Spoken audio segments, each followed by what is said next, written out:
की क्रिकेटच्या टीममधल्या आधीच्या सगळ्याच बॅट्समननी सेंचुरी आणि डबल सेंचुरी मारले आणि मी आता रन्स काढून उपयोग काय, कारण झालंय सामना जिंकलेलाच आहे आपण. आवाज येत नाही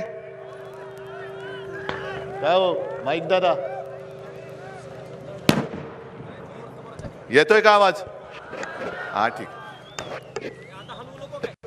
हा नाही, मॅच तर जिंकलेलीच आहे आणि आता कैलास ओमराजे मला इथली माहिती देत होते. पहिलं म्हणजे ओमराजे आणि कैलासचं मी जाहीर अभिनंदन करतोय, कारण अस्सल कट्टर शिवसैनिक हा खोक्याने विकला जात नाही हे त्याने दाखवून दिलेलं आहे. हे फटाके जरा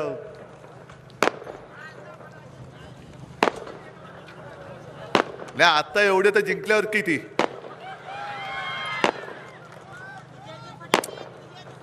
विजयाचे तर याच्याहून जोरात वाजवायचे आहेत, एवढे वाजवायचे की दिल्लीच्या कानात आवाज गेला पाहिजे फटाक्या.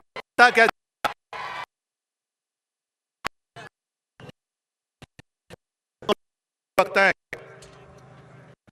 आणि 5 वर्ष जाहीर सभेसाठी, पण आज 50 भर दुपारची होती. बरोबर ना? तुमच्यापैकी काही असेल सभेत आम्हाला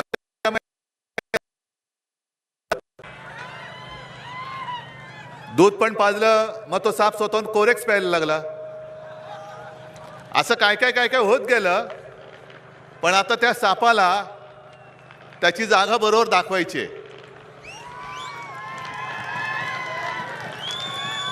आणि काल परवाकडे पण काँग्रेसमधले कोणतरी भाजपात गेले. जाऊ द्या, माझ्यासोबत आज सुद्धा आले होते इकडे, व्यासपीठावरती पण असतील, समोर पण असतील. काँग्रेसची मंडळी आहेत, राष्ट्रवादीची आहेत, वंचितची आहेत. विशेष म्हणजे या वेळेला राज्यभरात फिरताना मुस्लिम समाज मोठ्या प्रमाणावरती आहे, कारण त्यांना आता कळलंय की शिवसेनेचं हिंदुत्व आणि भाजपचं हिंदुत्व यातला फरक सगळ्यांना कळायला लागलेला आहे. आज सुद्धा मी सगळ्यांना सांगतोय, आम्ही तर लढाईला मैदानात उतरलोच आहोत. ही लढाई माझी एकट्याची नाही, ही लढाई माझ्या महाराष्ट्राची आहे, माझ्या देशाची आहे, तुमच्या भावी पिढ्यांची लढाई आहे. मग सगळेजण विचारतात सगळेच तिकडे चाललेत, म्हटलं आणखीन राहिले असतील त्यांनी पण जाऊ द्या, कारण उद्या आम्ही जिंकणार आहोतच. पण आम्ही जिंकल्यानंतर असं कोणी बोलू नये की तुम्ही जिंकलात पण मी तुमच्या बरोबर होतो म्हणून. नाही, तुला जायचं आत्ताच जा आणि समोर उभा राहा, बघतो तुला आडवा कसं करायचं ते. भारतीय जनता पक्षाला काय वाटतं, काय संपूर्ण हिंदुस्थान आणि महाराष्ट्र त्याने काय आंदण दिलंय की काय? आणि सगळा महाराष्ट्र म्हणजे तुम्ही आमदार खासदार कदाचित घेतले असाल, पण जनता 50 खोक्यामध्ये येऊ शकत नाही, अजिबात नाही. कारण माझी महाराष्ट्रातली जनता ही भाडखाऊ नाही, लाचार नाही, नादान नाही, गद्दार नाही. आणि जसं जय श्रीराम ही एक गोष्ट आहे, जरूर आहे, आम्ही पण श्रीरामाचे भक्त आहोतच.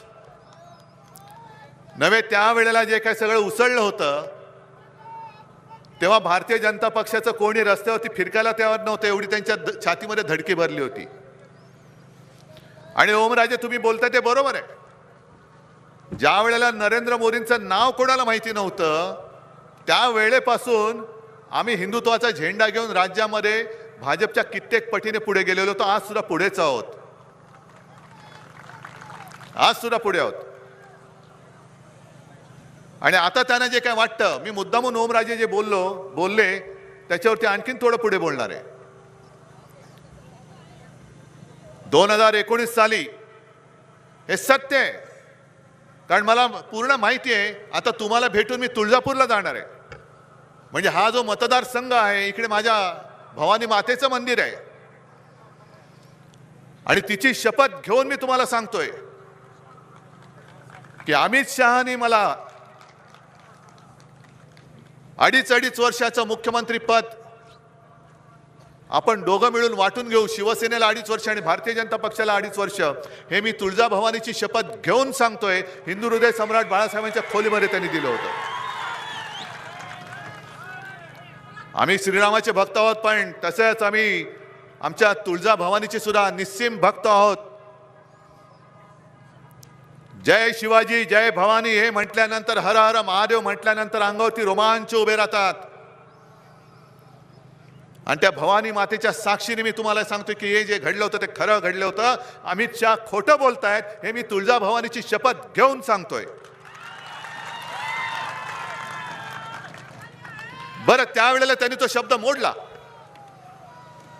आणि मोडल्यानंतर आपण उघड आपण कधी चोऱ्या माऱ्या केलेल्या नाहीत, रात्रीच्या गाठी भेटी घेतलेल्या नाहीत, हुडी वगैरे घालून चष्मा वगैरे घालून फडणवीस किंवा त्यावेळेला शरद पवार किंवा राहुल गांधींना भेटायला मी कधी गेलो नव्हतो. पण यांनी शब्द मोडला.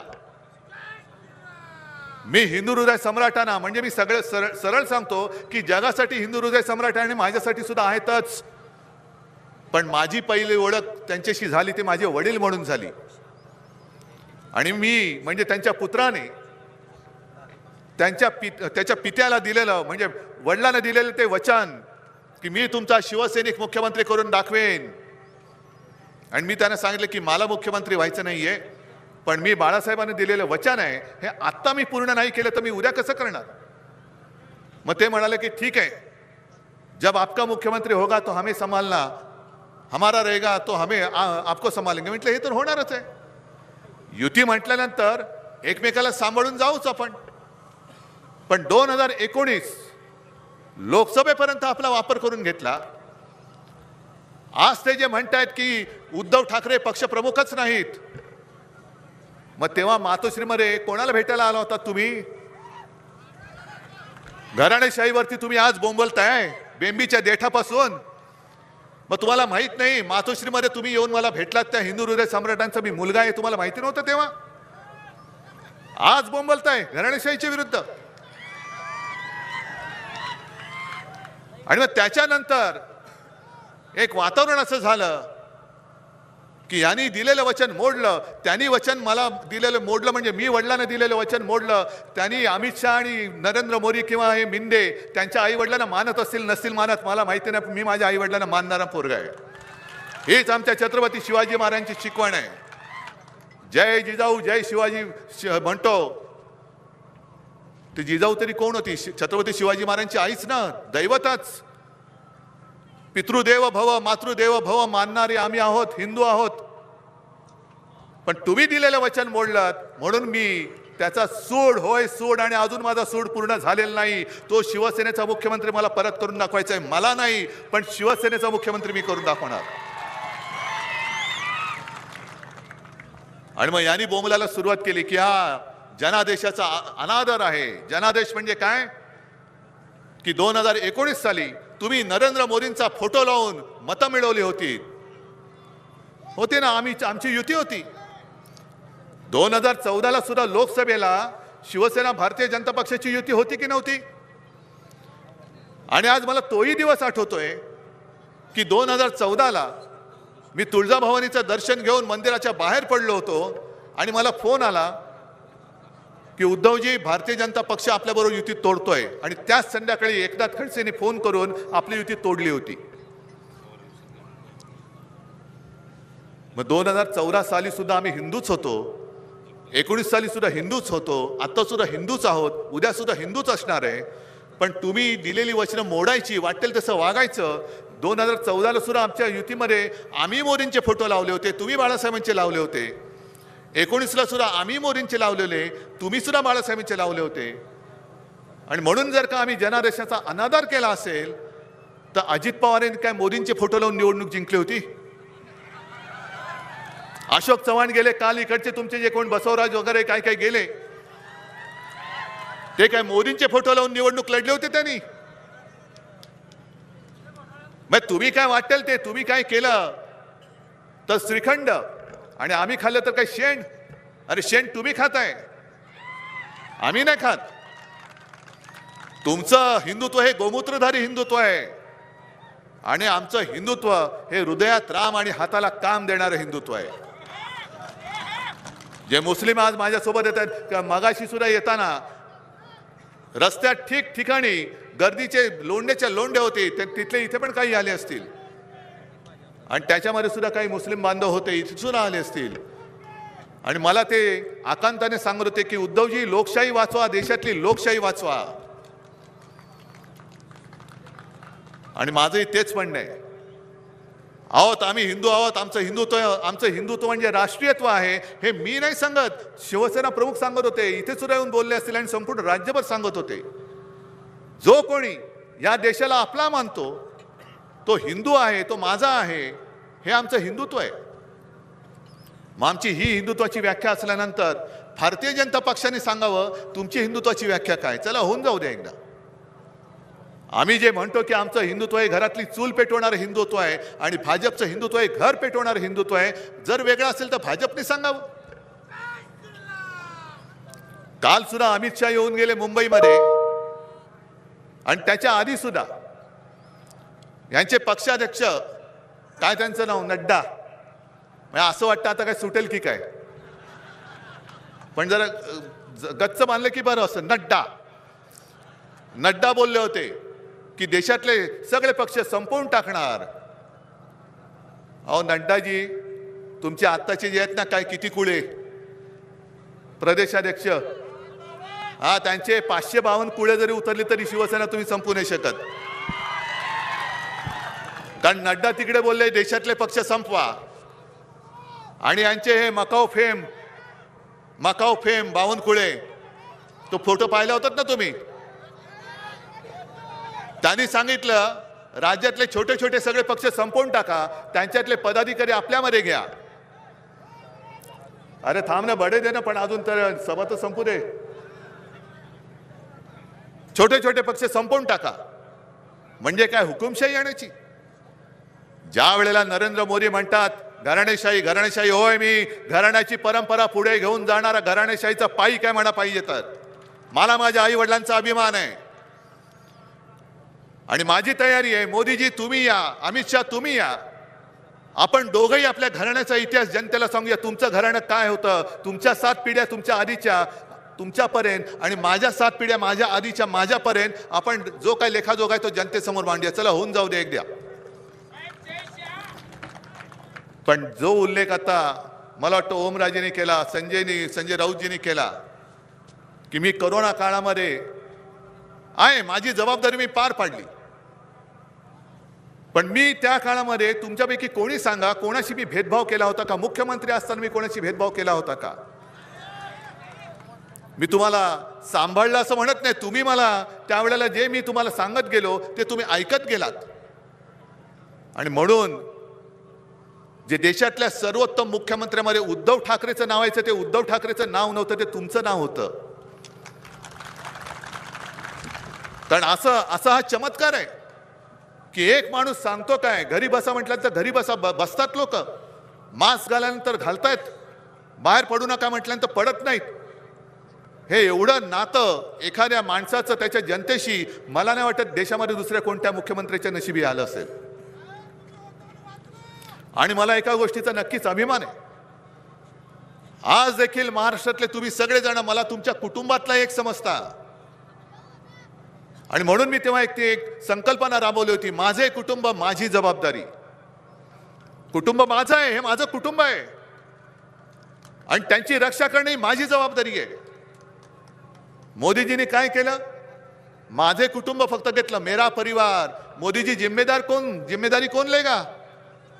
मेरा परिवार. अरे हाँ, परिवार आपका हम मानते हैं, लेकिन जिम्मेदारी कौन लेगा? मैं कहता हूं, जैसे मैं कहता हूं मेरे महाराष्ट्र में मेरा परिवार मेरी जिम्मेदारी, मैं जिम्मेदारी निभाने के लिए तैयार हूं. आप तैयार हो या नहीं पहले बताओ. आणि अमित शहा जे बोलले की उद्धव ठाकरेंनी त्याच्या मुलाला मुख्यमंत्री करायचंय, शरद पवारांनी त्याच्या मुलीला मुख्यमंत्री करायचंय. अहो अमितजी, तुम्ही देशाचे गृहमंत्री आहात, निदान समजून घ्या. पहिल्यांदा लोकसभेची निवडणूक येणार आहे. लोकसभेमध्ये निवडून आला तर मुख्यमंत्री नाही होत, विधानसभेत निवडून आला तर मुख्यमंत्री होतो. साधं या अमित शहाना औरंगाबादचं छत्रपती संभाजीनगर आणि उस्मानाबादचं धाराशिव हे आपण केलं हे माहिती नाही, तर देशाचा गृहमंत्री त्याला काय माहिती असेल. बरं, मला करायचं आदित्यला मुख्यमंत्री, तुम्ही निवडून दिला तर होणार, जनतेने निवडून दिलं पाहिजे. कारण महाराष्ट्राचं मुख्यमंत्री पद म्हणजे क्रिकेट कंट्रोल बोर्डाचं अध्यक्षपद नाही, जसं तुम्ही फोन करून जयशाला बसवलं. तुम्ही सगळी तुमची दादागिरी चालते. काय मतदान झालं होतं देशात ना, जयशाला काय जयशा, कोण आहे जयशा, काय त्याचं कर्तृत्व आहे, काय त्याचं क्रिकेटमध्ये योगदान आहे. अहो, गल्लीमध्ये बॅट बॉल आम्ही पण खेळलेलो आहोत, हे पण खेळलेले आहेत, म्हणून का आम्ही बीसीसीआयचं अध्यक्ष व्हायचं. पण माझ्या महाराष्ट्रामध्ये होणारी विश्वचषकाची अंतिम सामन्याची मॅच गुजरातला नेण्यासाठी तुम्ही त्याला तुमचं त्याचा अध्यक्ष केलात. आणि आता तर माझा जाहीर आरोप आहे, यांनी सरकार गद्दारी करून पाडलंय ना. काय माझा दोष काय होता? कोरोनामध्ये मी माझ्या जनतेला सांभाळलं, हा माझा दोष होता. कोणी न मागता माझ्या शेतकऱ्याला 2 लाखापर्यंत पीक कर्ज मी माफ केलं, हा माझा दोष होता. संकट काळामध्ये माझ्या शेतकऱ्याला नुकसान भरपाईची रक्कम वेळेवरती मी देत होतो, हा माझा दोष होता. पण तुमच्या लक्षात नाही आलेलं, याने गद्दारी करून आपलं सरकार पाडलं, शिवसेना प्रमुखांच्या पुत्राला मुख्यमंत्री पदावरनं खाली खेचलं. याचं कारण मी महाराष्ट्र लुटायला देत नव्हतो. आणि आज जे त्यांचं चाललंय हे मिंदे लाचार शेपूट हलवत, त्यांची खुर्ची चाटत, जे त्यांच्या तिकडे भिकेचे कटोरे घेऊन बसलेले आहेत, त्यांच्या डोळ्या देखत आपल्या छत्रपतींचा, आई तुळजाभवानीचा महाराष्ट्र लुटून गुजरातला नेत आहेत. माझा गुजरातबद्दल द्वेष नाहीये, गुजरातबद्दल राग नाहीये, कारण संपूर्ण महाराष्ट्रात आणि संपूर्ण देशात गुजराती माता भगिनी आणि बांधव पिढ्याने पिढ्या राहत आहेत. माझं त्यांच्याबद्दल काही वैर नाहीये. पण मोदीजी, तुम्ही कळत नकळत गुजरात वेगळा करताय आणि संपूर्ण देश वेगळा करताय. गुजरात आणि देशामध्ये एक भिंत बांधता आहात, ते तुमच्यासाठी नव्हे तर माझ्या गुजरातसाठी ते धोकादायक आहे. सगळं गुजरातला तो फॉक्सकॉन वेदांता, तो जो उद्योग येणार होता तो सुद्धा गुजरातला. बरं, गुजरातला नेला तर नेला, पण तिकडे गेल्यानंतर तिथे जे काय कुठे होतं, डोलेरा का काहीतरी गाव होतं त्यांचं, त्या कंपनीने बघितलं आणि इकडे काय सोयी सुविधाच नाही आहेत. ती कंपनी देशाबाहेर निघून गेली, नाही म्हणे आम्हाला यायचं नाही या देशामध्ये. आता सुद्धा 3 ते सेमी कंडक्टरचे काय येणार होते उद्योग, जवळपास 1 लाख रोजगार त्याच्यात निर्माण होणार. त्यातले 2 उद्योग यांनी गुजरातकडे वळवले. एअरबस टाटा गुजरातकडे, मुंबईचा हिरे बाजार जो आहे तो यांनी गुजरातकडे नेला. काय एवढा तुम्ही महाराष्ट्रावरती द्वेष काय तुमचा, मराठी माणसावरती राग काय तुमचा, छत्रपती शिवाजी महाराजांच्या महाराष्ट्रावरती का राग आहे. आणि हा राग जर का आम्ही उद्या तुमच्या निवडणुकीत काढणारच आहोत. निवडणूक आयोगाने एक सूचना केलेली आहे, चांगली सूचना आहे, की निवडणूक प्रचारात जर का धार्मिक प्रचार केला तर कारवाई केली जाईल. मग त्या निवडणूक आयुक्तांना मी सांगतोय, तुम्ही माझ्या पक्षाचं चिन्ह आणि नाव काढलं, मी तर तुमचं नाव धोंड्या ठेवलेलंच आहे. निवडणूक आयुक्ताचं नाव मी धोंड्याच ठेवलेलं आहे. त्या धोंड्याला मी सांगतोय, अरे धोंड्या, हा जो काय तुम्ही फतवा काढलात तो पहिला पंतप्रधानांना लागू करा, तो पहिला गृहमंत्री अमित शहाना लागू करा. कारण आता मोदींचा चेहरा चालत नाही, मोदींची गॅरंटी चालत नाही. कर्नाटकच्या निवडणुकांमध्ये स्वतः मोदी बोललेले आहेत. जी ओमराजे तुम्ही आठवण करून दिली, बरं झालं. मोदीजींनी सांगितलं, आई निवडणुकीच्या प्रचारात बजरंगबली की जय बोला आणि मतदान करा. हा धार्मिक प्रचार नाहीये. मध्य प्रदेशच्या निवडणुकीमध्ये अमित शहानी सांगितलं होतं की तुम्ही भारतीय जनता पक्षाला मतदान करा, तुम्हाला सगळ्यांना आम्ही अयोध्येमध्ये रामलल्लाचं दर्शन फुकट करू. हा धार्मिक प्रचार नाहीये. कारण आम्ही हे भोगलंय. स्वतः हिंदू हृदय सम्राटांना, शिवसेना प्रमुखांना हिंदुत्वाचा प्रचार केला. म्हणून निवडणूक आयोगाने अटल बिहारी वाजपेयी पंतप्रधान असताना शिक्षा केली होती त्यांचा मतदानाचा अधिकार 6 वर्षासाठी काढून घेतला होता. मोदीजींचा अधिकार काढून घेण्याची हिंमत आहे धोंड्याकडे? अमित शहांचा निवडणूक लढवण्याचा अधिकार, मतदानाचा अधिकार काढून घेण्याची हिंमत आहे त्या धोंड्यामध्ये, निवडणूक आयुक्तामध्ये? 370 कलम काढलं, राम मंदिर बनवलं, आता समान नागरिक कायदा आणणार. पहिला समान नागरिक कायदा इथून सुरू करा. सगळे नागरिक हे नागरिक आहेत, कायद्यापुढे सगळे समान आहेत. जो न्याय आम्हाला आहे तोच न्याय पंतप्रधानांना लागला पाहिजे, तोच न्याय त्यांना लागला पाहिजे. तुम्हाला काय वाटेल ते करून टाकायचं. आणि आम्ही जरा कुठे शिंकलो तरी लगेच नोटीस, लगेच तारखा पडतात, लगेच निकाल लागतात. जो निकाल त्या लबाडाने दिलेला आहे नार्वेकर, उघड बोलतो मी, कारण तोच गृहस्थ आता भाजपकडनं निवडणुकीला उभा राहणार आहे. मग जो माणूस एखाद्या पक्षाचं तिकीट घेऊन निवडणुकीला उभा राहणार आहे तो पक्षपाती निर्णय देऊ शकत नाही. आणि तो तिकीट त्यांनी निर्णय दिल्यानंतर आजच सुप्रीम कोर्टामध्ये सुनावणी होती आपल्या केसची.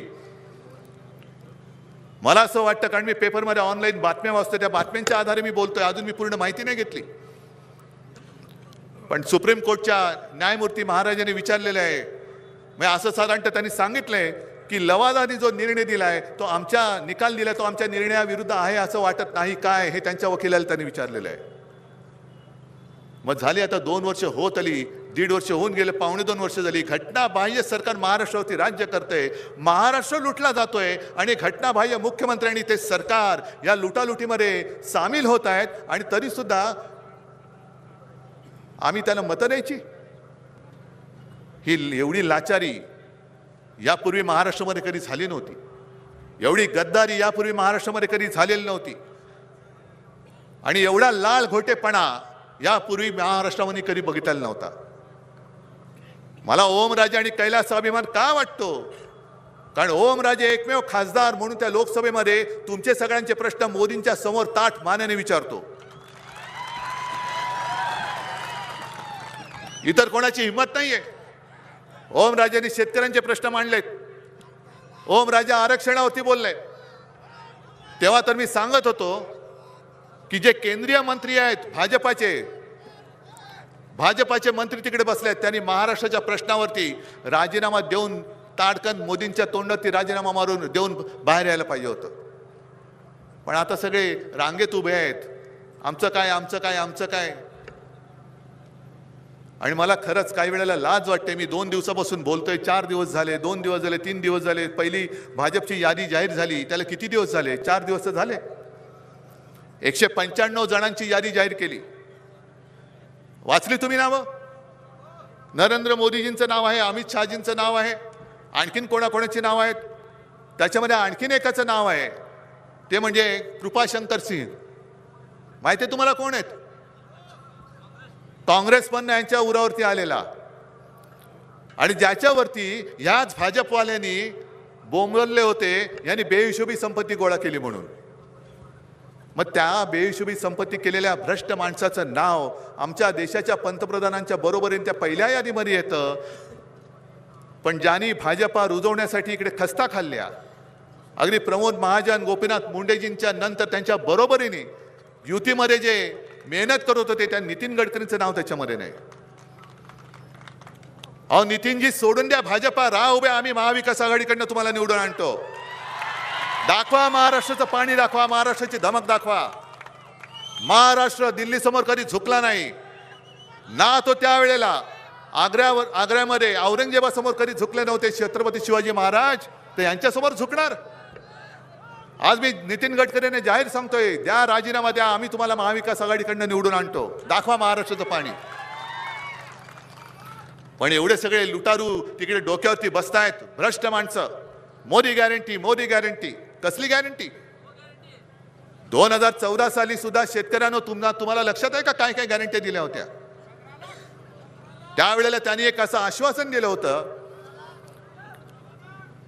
जो तुमचा उत्पादन खर्च असेल, ज्याचा आता लेखाजोगा यांनी ओमराजेने मांडला सोयाबीनचा, मग तुम्हाला दर एकरी तुमचं जे काही पीक असेल त्याचा खर्च किती येईल तो खर्च धरून त्याच्यानंतर 50% अधिक रक्कम त्याच्यामध्ये मिळवणार आणि जो काय आकडा येईल तो तुम्हाला हमी भाव म्हणून देणार. हे 2014 सालचं त्यांचं आश्वासन होतं की नव्हतं सांगा. बाकी 15 लाख रुपये तुमच्या खात्यामध्ये येणार. अच्छे दिन आएंगे. आता अच्छे दिन येणार. अब अच्छे दिन आएंगे. अब अच्छे दिन आएंगे. पण शेतकऱ्यांच्या तोंडाला पानं पुसता तुम्ही. आणि निवडणूक आल्यानंतर मेरा परिवार सबका साथ आणि निवडून आल्यानंतर माझ्या दोस्ताचा विकास, अडाणी का विकास. आता तुम्हाला सबका परिवार आठवतोय. इतर वेळेला तुम्हाला शिवसेना पाहिजे. आता घराणेशाही म्हणून मी तुम्हाला खुपायला लागलो. तुम्हाला खुपलं नाही नुसता, तुमच्या भाजपला भगदाड पाडून मी आरपार निघून जाणार.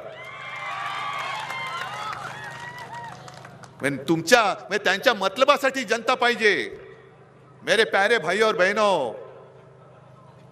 पण तुमचा मतलब झाल्यानंतर हे भाई और बहनों कसे जगतात. आणि मला शेतकऱ्यांना सांगायचंय, अरे तुमची ताकद तुम्हाला तरी कळले का? तुम्ही या मातीमधनं अंकुर फोडता, म्हणजे ती मातीमधनं सोनं तुम्ही पिकवणारी माणसं आहात.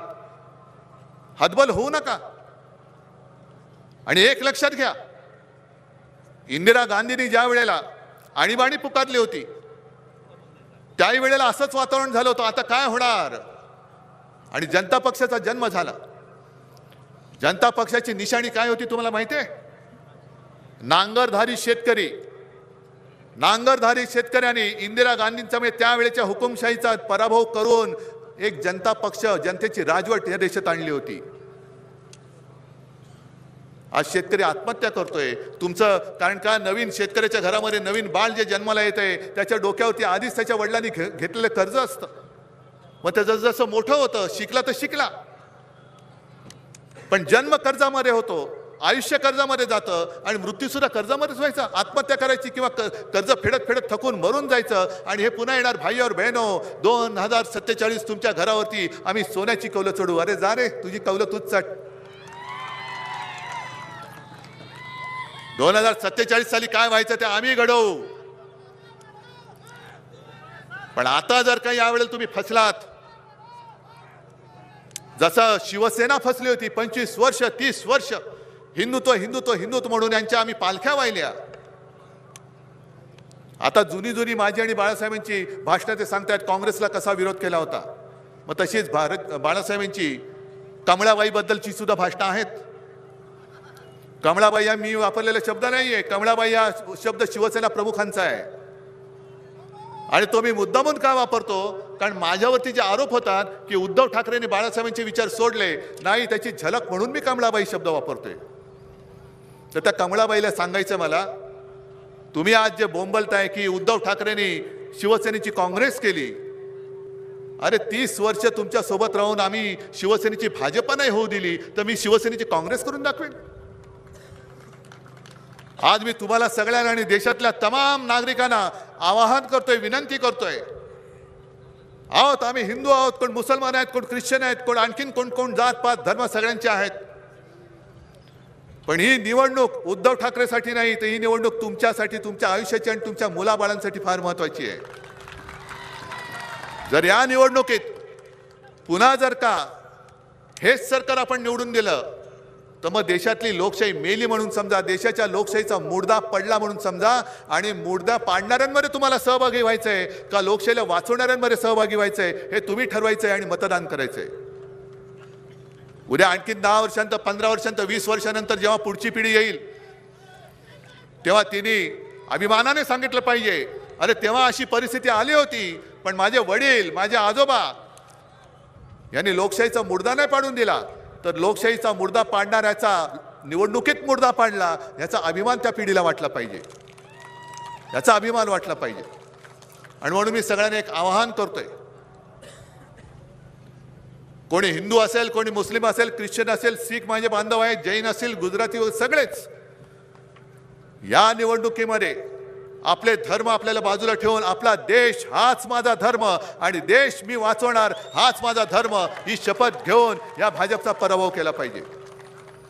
आणि त्यांना काय घोषणा द्यायची ते देऊ द्या, पण मी एकच घोषणा देतोय. ते जे म्हणतात ना इसके पार उसके पार, मी आज घोषणा देतोय, आपकी बार भाजपा तडीपार. जरा जोरात बोला, अब की बार. तर ही तडीपारीची नोटीस मी आज भाजप सरकारला देत आहे. आणि इकडे पोलीस आहेत, त्यांच्याकडनं शिका. तडीपारीची नोटीस आल्यानंतर सही कोण करतं, तशी त्या नोटीसवरती सही तुम्हाला करायची आहे. मी नोटीस देतोय, सही करणार आहात की नाही, आणि भाजपला तडीपार करणार आहात की नाही. जय हिंद, जय महाराष्ट्र.